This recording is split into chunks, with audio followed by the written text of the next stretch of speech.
আজকে আমি আপনাদের দেখাবো মাখা সন্দেশ কী করে করতে হয়।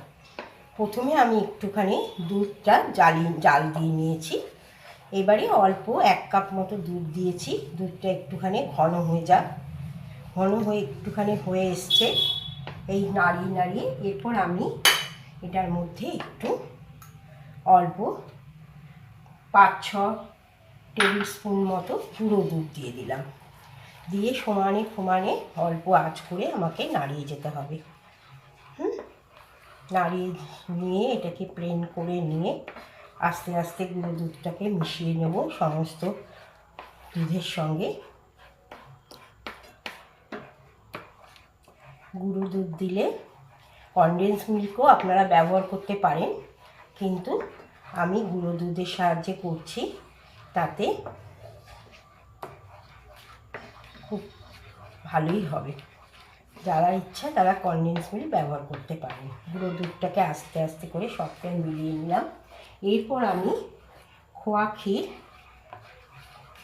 মিলিয়ে আমি মিক্সিতে করে খোয়া ক্ষীরের মিশ্রণটা করে রেখেছি, দেখুন সেইটা আমি আস্তে আস্তে এর মধ্যে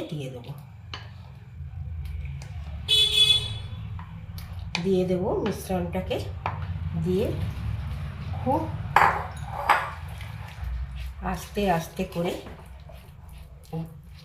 আঁচটা আস্তে আস্তে করে আমি প্রত্যেকটা উপকরণ ভালো করে মিশিয়ে নেব। দেখতে পাচ্ছেন সমস্ত জিনিসটাকে আমি দুধের সঙ্গে খোয়া ক্ষীরের মিশ্রণটাকে আস্তে আস্তে মিশিয়ে নিচ্ছি। মাখা সন্দেশ খুব মোলায়েম হয়, সেইটা চামচের সাহায্যে খেতে পারেন, কিংবা সেই জন্য এটা মিক্সিতে করে নিলে হাত দিয়েও পেশা যায় ক্ষীরটাকে, কিন্তু মিক্সিতে করলে প্লেনটা বেশি হয়, মিশ্রণটা গলে ভালো, তাতে সন্দেশটা খেতে আরও ভালো লাগে, মুখে গুটলিগুলো পড়ে না, এবং খুব ভালো হয়।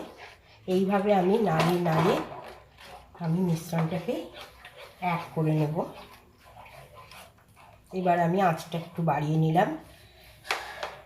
এবার আমি নতুন গুড় দিয়ে আমি মাখা সন্দেশটা করছি, সেটা খেতে আরও সুস্বাদু হবে।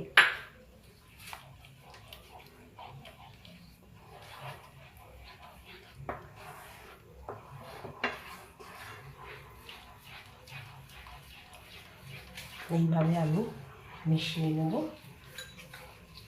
আর আমি অল্প 1 টেবিল স্পুন মতো ঘি দিলাম। জিনিসটা ঘিয়ের গন্ধটা থাকলে আরও বেশি খেতে সুস্বাদু হবে এবং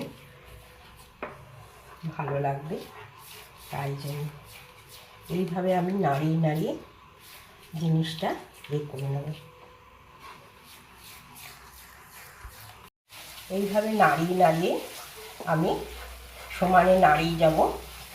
নাড়িয়ে দেখতে পাচ্ছেন কীরকমভাবে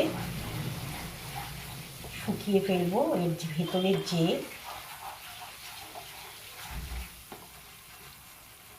এটা রয়েছে জলীয় ভাবটা, সেটা আমি আস্তে আস্তে যত শুকিয়ে ফেলবো, কিছুটা ঠান্ডা করলে ঘনত্ব বেড়ে যাবে, কিন্তু তবুও এখনো হয়নি, আর একটুখানি আমি চালাবো। এভাবে সমানে হাতের সাহায্যে নাড়িয়ে আমি এইভাবে নাড়িয়ে দেখছেন কীরকমভাবে শুকিয়ে গেছে, লেগে একের সঙ্গে আর হয়ে যাচ্ছে। ঠান্ডা হলে আরও হয়ে যাবে, তাই আমি গ্যাসটাকে বন্ধ করে দিলাম। এইবার এটাকে আমি প্লেটে নিয়ে নেব।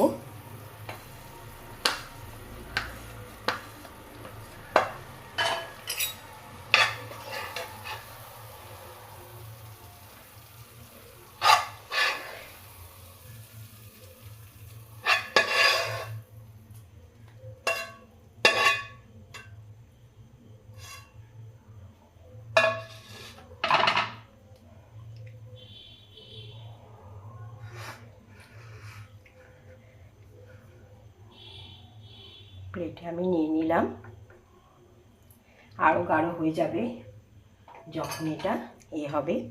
আমি প্লেটে নিয়ে নতুন গুড় দিয়ে উপরে একটু গার্নিশ করে দিলাম, তাতে দেখতে ভালো লাগবে এবং খেতেও কিন্তু খুব সুস্বাদু হবে। এই হলো আজকের আমার রেসিপি মাখা সন্দেশ।